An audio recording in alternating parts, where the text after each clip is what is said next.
da besta 666. Agora vamos colocar o que está acontecendo, né? Esse último conflito. Você falou da Ucrânia. Exatamente.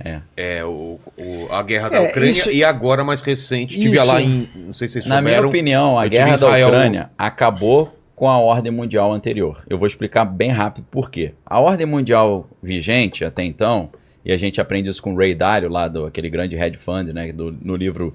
Ele primeiro escreveu um livro Princípios, depois Princípios para uma Ordem Mundial em Transformação. Esse livro vai explicar como é que os impérios caem e descem.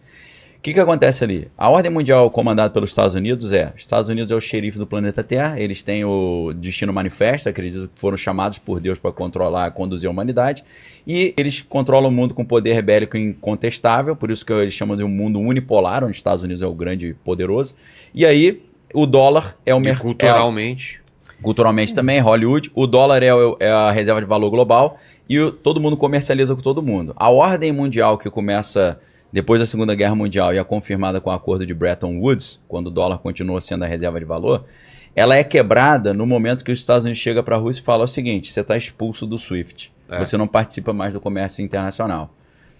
Aí os outros países falam, peraí, eu adotei a tua moeda, eu estou participando, você me expulsou, então eu não quero mais jogar o teu jogo, eu quero jogar agora o jogo dos BRICS, que são os países emergentes, que agora ia virar BRICS 11, mas aí com o Javier Milei ele falou que não vai entrar nos BRICS, vai virar BRICS 10, né, que são Brasil, Rússia, Índia, China e África do Sul, mais uma galera aí que era a Argentina junto com Irã e outros países. Então, quando começa a guerra na Ucrânia e a Rússia sai do SWIFT, e é expulsa do comércio internacional, essa ordem globalizada é quebrada. Porque agora não é mais todo mundo comercializa com todo mundo, algumas pessoas não podem mais comercializar e nem usar o dólar. A gente não pode esquecer que eles precisam de crise, né? Para criar situações. Então, eu não diria que nem os Estados Unidos, na verdade, é a Inglaterra, né? Você tem o Carol Quigley que fala do Tragedy and Hope, tragédia e esperança. Além disso, do complexo anglo-americano, né? Establishment anglo-americano. Tá nesse livro até. Então, dica pra galera aí. Então, assim, a gente tem que entender que eles têm o que eles chamam de Five Eyes, né? O último império mundial foi o Império Britânico, que não deixou de existir, porque o Canadá ainda faz parte do Commonwealth britânico, Nova Zelândia, Austrália, África do Sul, né? E os Estados Unidos, de certa forma, também participa, apesar de ter tido, né, a Revolução, né, a independência, mas eles, basicamente, os Estados Unidos é o braço armado da Inglaterra, né? E aí a gente tem que entender quem que tem o controle da Inglaterra? Quem que nas guerras napoleônicas tomou o controle da bolsa inglesa, né, e ganhou o título de nobreza porque eles não tinham outra opção, foi a família Rothschild, né? Enfim, então você tem a OTAN, né, que tem o tal do grande jogo, que sempre foi o quê? Isso aí foi conquistar a maior massa territorial do mundo, que é a Eurásia, né, conquistar principalmente a Rússia. Avançar em direção à Rússia. Avançar em direção da Rússia. Que causou a guerra da Ucrânia. Sim. Que os caras sentiram os caras batendo na porta exato, dele. Porque logo depois, no final da Segunda Guerra, né, quando foi estabelecido a OTAN, o Tratado Atlântico Nórdico, a ideia que era o seguinte: a gente vai manter um equilíbrio. Né? Exato, a gente vai manter um equilíbrio. Então você tem o que eles chamam de buffer states, né? São uns estados. A Ucrânia seria exatamente esse vamos dizer, esse divisor aqui entre, né, o Ocidente, o capitalismo, né, e a OTAN e o mundo soviético, né? Uns países de buffer, vamos dizer, tentar traduzir, um isolante, né? Um isolamento, assim. E aí o que aconteceu? Lá em 2013, né? Os Estados Unidos promoveu com a CIA, promoveram uma revolução colorida lá. Euromaidan. Né, eu tive lá em Maidan Square, lá na Ucrânia. E você vindo em loco, né, o que aconteceu, eu fui em 2018, 17, ainda, né, eles já tinha as pais, assim, com fotos das pessoas que morreram, mas o que foi? Foi uma operação psicológica, na verdade, do quê? Deles botarem um teste de ferro da OTAN lá. Então derrubaram um governo amigo do eleito, Putin, né? Derrubaram. Botaram amigos dos Estados Unidos. Botaram amigos dos Estados Unidos. Aí o Putin falou: vocês tiraram meu amigo, então vou pegar o Crimeia pra mim, então. Então, mas a gente tem que entender que também essa dicotomia que a gente sempre tem, então é a China, os Estados Unidos, cara, no fim das contas, uma mão lava a outra. Os caras promoveram, eles promoveram, né? O Trotsky saiu de Nova York com o dinheiro do Jacob Schiff, um banqueiro, né, judeu na época de Wall Street, para promover a Revolução Russa em 1917 para pagar... É o livro Política, Ideologia e Conspirações, Gary Allen. Você tem o livro do Wall Street and the Bolshevik Revolution, do Anthony Sutton. E o Lenin saiu da Alemanha com ouro de trem. Né? Para o quê? Porque se você fazer uma revolução, você gasta grande demais, cara. Você tem que alimentar, vestir, né? Municiar toda essa galera. E, por exemplo, o Mao Tse-tung lá na China... Ele estudou num capítulo do Skull and Bones de Yale na China, de medicina. Então, e o buraco é mais embaixo. Então foi programado a desestabilização, vamos dizer assim, a transferência da Fabril, né, americana, do parque industrial americano para a China. Isso foi proposital. E agora voltando também, né? Depois da crise do Covid, não, mas aí o frete era $2.000, o container agora mas tá 23, tem que trazer de volta. Não, mas isso é discurso de empreendedor que ainda não entendeu que o plano global é literalmente criar, como a Guerra Fria foi uma falsa dicotomia controlada. Dois times, né? Dois times que eles mesmos controlaram. Né? Porque dinheiro dos Estados Unidos foi para reconstruir a Rússia, né?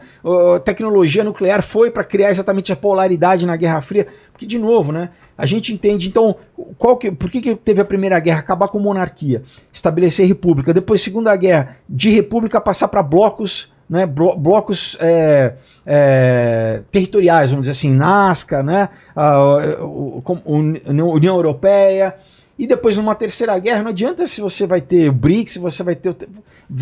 Então, você vai da fragmentação, você vai aglutinando para chegar montando o num governo global, jogo, né? Então, os dois lados estão jogando o mesmo jogo, é isso, jogo, é isso. Então, eu ia dar o exemplo disso. Quando a gente olha a guerra na Ucrânia, você fala assim, vamos ver vários níveis, né? O que a grande mídia fala. O Putin é maluco, decidiu invadir a Ucrânia. Esse é o primeiro nível. Segundo nível mas ele invadiu a Ucrânia porque estavam puxando a Ucrânia para a OTAN, ia botar arma nuclear apontada na cara dele.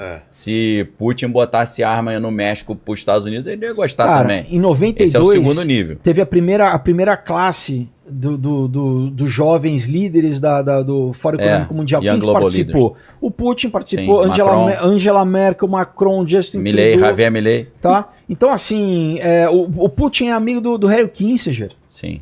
Não, e todo mundo sabe que o Putin é amigão do Trump também. Então assim, a gente não pode ficar preso nessas dialéticas que eles ficam... não. Isso que eu vou explicar.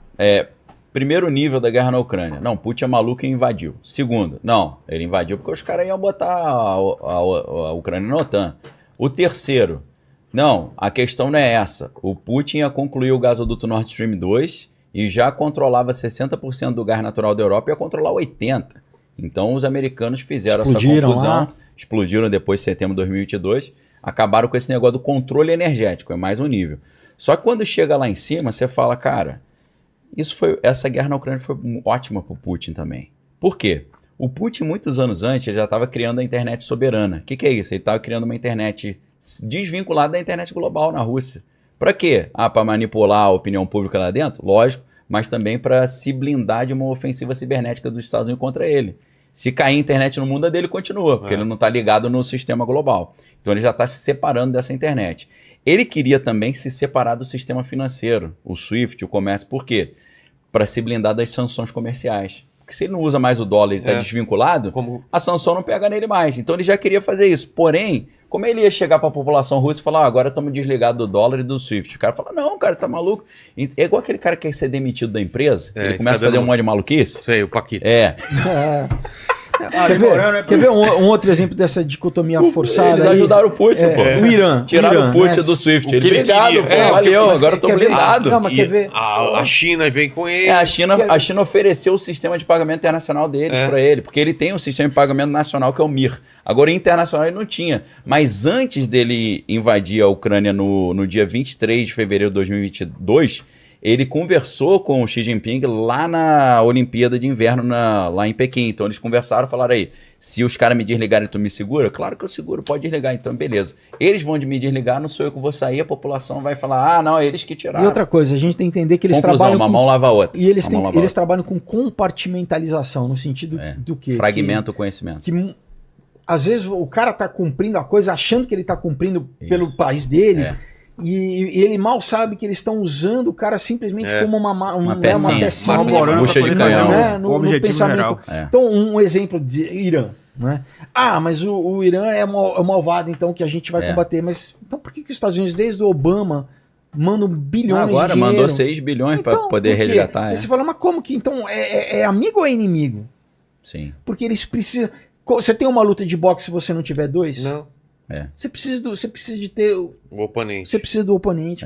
Não, então, igual eles trazer o Hamas, né? Então, a origem do Hamas. Qual é a origem do Hamas? Aí eu perguntei outro dia no meu canal, falei, alguém explicou a origem do Hamas, cara? Claro, falei não. Eu trouxe dados, eu fiz um vídeo, botei ali o link do Rand Paul falando no Congresso americano, explicando exatamente. De onde vem o dinheiro. E você tem matéria do Haaretz, você tem jornais judeus, israelenses falando do apoio, né, de como foi usado como eu vou explicar isso rapidinho para você ver como é que é um jogão. Os Estados Unidos sabem que se o mundo árabe ficasse todo unido, é um grande oponente. Então o que eles fazem? Dividir para enfraquecer e enfraquecer para conquistar. Vai dividindo em vários grupinhos. O mundo árabe é altamente dividido em vários grupos que brigam entre si. Então eles estarem unidos é sempre um grande problema. O que eles fizeram? Na região da Palestina, quem dominava era o Yasser Arafat com o Al-Fatah, né, a Organização da Libertação da Palestina. Então eles queriam tirar a força... Que era comunista, que não era religioso. Não era religioso, então, era secular. Vamos criar um grupo político secular. Para ir contra, né? Aí eles pegaram um dos caras da Irmandade Muçulmana, que era o Sheikh Ahmed Yassin, e o que eles fizeram? Cara, cria um grupo paralelo ao Fatah, do Yasser Arafat, para enfraquecer o Arafat. Entendeu? E ver se a gente tira ele do poder. Demorou muito tempo, mas eles conseguiram. Então, como é que o Hamas ele chega na situação? É um grupo colateral da Irmandade Muçulmana que está recebendo patrocínio ocidental